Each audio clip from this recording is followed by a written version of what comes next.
Speaking of things that have been sent to people, right? I wanted to admit something.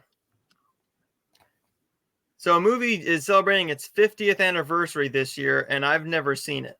Okay. I've never had the ability to. So the studio who's putting out the new 4K of this sent me a copy of it. And I want to know your guys' thoughts on it. Okay. But they also sent me the VHS copy of it, sealed. They sent me the Texas Chainsaw Massacre. Okay. And this is coming from Dark Sky Selects. Based. But they also sent me the 4K Blu-ray 50th anniversary. Knowing my taste in films, Joe, you know that I am not a horror guy. That's what right. do you think I'm going to think about this? That's a tough one. Texas Chainsaw Massacre is... Perp, tell me if you agree with me on this. I feel like that's a film that horror aficionados love that film. Yeah. But I feel Don't do it. Are you saying I'm wrong? Are you saying I'm wrong? Oh, don't do it. Don't say what I think you're going to say, Joe. Finish. I don't think the general audience appreciates it as much. Oh, okay. That's fine. At least today. Yeah, that could be true. I think that the general audience looks at that movie and they're like, this is so low budget. And it's like, I've heard people of the younger generation, and by younger generation, I'm talking like maybe not Gen X. What's under Gen X? Millennials. Yep. Gen Alpha Betas. I'm Gen X. But I've heard like the millennials. I've heard them say that. Gen Z. Gen Z. Yeah, I've heard them You with say me? That the 2003 version, the remake, was much better. And I don't know. I don't agree with that personally, but I also get where they're coming from. Like I understand how I think that the influence of Texas Chainsaw Massacre is kind of a time and a place. And if you weren't in that time and that place, you may not get it. Now you are a different story though, because you're a true cinephile. You love movies. So I'm talking mostly the guy down the street who's going to go to the video store and rent a movie. Yeah. So I don't know. What do you think, Perp? It's kind of. Would you agree that it's kind of in the current era with the young? Like, if you didn't grow up with this film, do you think it's a little divisive? Yes, I think for the most part you are correct. I think for the next generation, seeing all its influences, I don't think they'll be able to take the pacing. However, I think there are certain scenes that once they get to, I think they'll still have impact. I.e. the dinner scene, the way that girl is screaming, it's just nerve-wracking. It's just like the like people get affected by, no matter what era, death, even in like saying in reality. I know film is an illusion, but I think Texas Chainsaw Massacre has brilliantly captured hysteria, even if it's for a moment. And I think any generation could respond to that. I think for certain scenes, I think getting there is the problem, Joe. I think getting people to stay in their seats and to pay attention so that they're immersed in to get there is the problem. But I think there's still impact, at least with the last 15 minutes, I will say. Okay. Does that make sense? Yeah. It does. The coolest part was, so I didn't even know that it was coming. Last Saturday, this big box showed up. So about 3 weeks before that, I emailed them. All I asked them is this going to be sent out to all the people on this list? I heard nothing back, and I saw multiple people get it. All of a sudden, this huge ass box shows up. And I'm like, what the heck's this? I didn't order nothing. So I open it up, and it comes in a big box, which I still have. It is a masterpiece. I'm keeping that box. But what shocked the hell out of me is I entered the stream with this. They sent me. Oh yeah, you were showing us that at the beginning. Holy crap, that is awesome, dude. They sent me the Good chainsaw. for you. But the fun part was you open it up, and that's where the tape and the Blu-ray was. Wow. And I went, that is gorgeous. What am I going to do with this? I don't know. Hey, forget popcorn buckets, DVD buckets. I mean, that's where it's at. Well, Blu-ray, I mean, Blu-ray and 4K buckets. That's pretty cool. I have the DVD case for Die Hard that's shaped like Nakatomi Plaza, but that's like the only one I have that's like that. Oh my God, look at that thing. What's in there? The chainsaw? The chainsaw was in there. No, and you put it together? This was just the chainsaw, and this blade was not attached to it. So, and now the bad thing is that this blade doesn't come out of it, so it's stuck. But this sucker was huge, and I kid you not, I didn't even know how much this thing went for until I looked it up to put the link in the video. Guess how much this thing goes for on their website to order it as an exclusive? $250. $299.98. Oh my Lord. $299.98, Joe.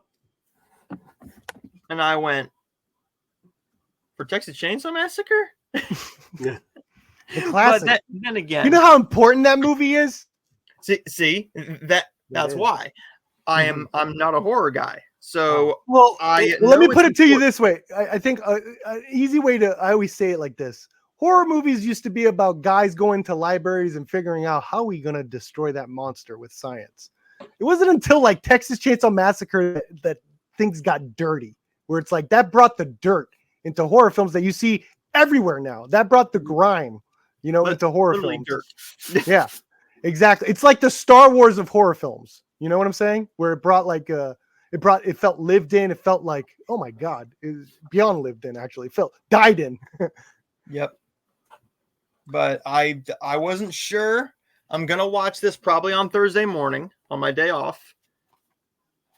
Again, Sculptman, when he says Psycho doesn't count, no, that's what I'm saying. What was the ending of Psycho? It's a bunch of guys in suits just talking about like it was also a very clean movie. Yeah, it had a swamp, but that was filmed in a studio. It has a clean look. Yep. Versus the dirt and grime that is Texas Chainsaw Massacre. Well, I got to show you. This isn't as cool as that chainsaw, but I also received a classic film in the mail today. Mine is not 50 years old. Mine is 40 years old. And today, Warner Brothers just sent me the 40th anniversary 4K of Nightmare on Elm Street. So cool. And it's got the uncut version, which I've never seen before. So I guess I will be watching the uncut version for my review. So beautiful. There you go. No, it didn't come in a giant Freddy glove though. It should have. But. So I win. No. Yes. No. Yes. No. I'm not shitting you. I don't know what the hell I'm gonna do with this thing, but I'm keeping it. I mean, I'm not a horror guy. I'm the rom-com guy. I'm the Christmas guy. I'm the happy, cheery film guy. You must hate this month. Oh, I'm not a horror guy, but I am venturing out. I've rented like 3 films in the horror genre I've never seen before. So I'm looking forward to seeing those at some point. But there's different styles. Like there's not one type of horror film. So I think you could find something that's more or less your vibe, whether it's like the more comedy route, or not everything is the same type of horror. Some there's even debates within horror communities as like, does that even qualify as a horror film? So you'll probably find something. It's a pretty big umbrella. Charlotte is here. Charlotte says, Crazy Joe. Thank you, Charlotte. Charlotte is too sweet. Crazy Joe is lovely. People call him crazy, but he's a great kind of crazy. Hi, Perp, Star, and Noah. Hello. Good to see you, Charlotte. Skullman says the '03 Texas Chainsaw remake is the best of the entire franchise. Jessica Biel was hot as heck in that movie. Disagree, but I'm glad someone likes the Michael Bay one. But Unplugged says remakes are for the younger generation. Yeah, Sure. that's right, Sav. That's right. They could be. Yeah. But they're also for what if you didn't like the original? And you have a chance to like, oh, maybe this one will capture me. So they could be for people that didn't like the original. Ed K wants to know if we would take the Substance. No. That seems Yeah, like an right. absolute nightmare. No. I don't know what the substance. I don't want my better self coming out of my freaking back. No. That would no. I think I am the better self. Yeah. I am the substance. I'm superb. But Unplugged says old horror movies are far better than new horror movies. I can't agree with that. I think there's good. There's today's new movies are tomorrow's old classics. Yeah, we're talking about the substance now. Like that's a great new fresh horror films. Substance and yeah, there you go. I saw the TV Glow's technically a horror film. Look at that. Like no one would. Some people would probably say that's not a horror film because it has kind of a soft, delicate touch to it. I'm really interested now that it's on Max. Dan mentioned that he was going to watch it now that it's on Max. I'm really interested in hearing his perspective because while I really loved that movie and I really related to that movie, I feel like someone in the LGBT community is going to take something much deeper from it than I did. So I look forward to hearing his review. I did finally, I saw it, right? And I'm in the middle. I don't love it. I don't hate it. I think it's fine. And I like the attempt at what they did. Mm-hmm. That movie really spoke to me. I thought it was very original.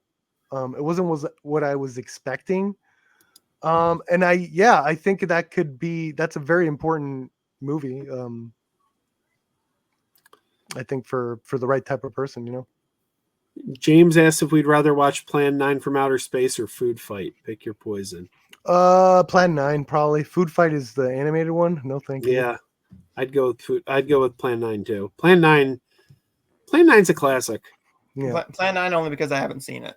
That one also gets remade every once in a while, or like my friend Mr. Lobo was in one of the remakes. Oh, we got to get Lobo on better.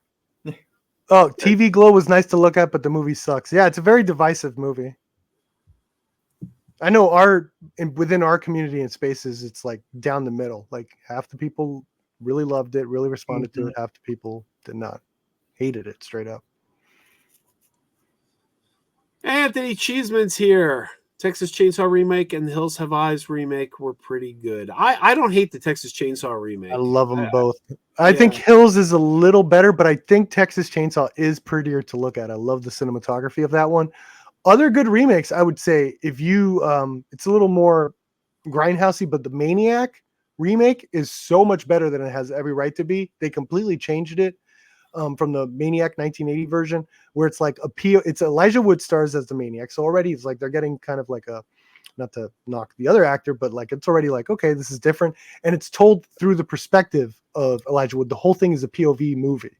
So it already like completely like, I don't know. I thought it was awesome. Really great movie. Texas Chainsaw 2 is the best. Yeah, that's true. There within the fan base, the horror community, there are people that prefer the comedy blitzo fucking crazy antics of part 2, and Dennis Hopper, of course. Reggie says the Evil Dead remake was really good. Yes, I agree. There hasn't been, in my opinion, a bad Evil Dead movie yet. And Butts Unplugged says the Psycho remake was bad. Hey, you know what remake? 98. You know what remake I hear is really good, and I gotta confess I've never seen it. Part of that is local pride, I think. I've never been able to watch, and I really need to because I hear it's great. I've never been able to watch the Blob remake. I can't. Dude, the Blob remake is amazing. Yeah, I hear that. I hear people tell is me it's great. great, but it's like, yeah, but it's, the original Steve McQueen classic Okay. is a local classic. It was shot around here, and there's the part Sorry. of me that's just I'm like, sorry, Joe. yeah, it's You're not the it's guy not- refusing. You're the guy refusing to watch John Carpenter's The Thing because the original Thing was No, shot in I've your seen that. hometown. I've seen that one. I know, but I'm trying to make an equivalent analogy. I'm saying because let's say the Thing, the original, The Thing came from outer space, was shot in a guy's hometown, and he's like, I'm not gonna see John Carpenter's The Thing.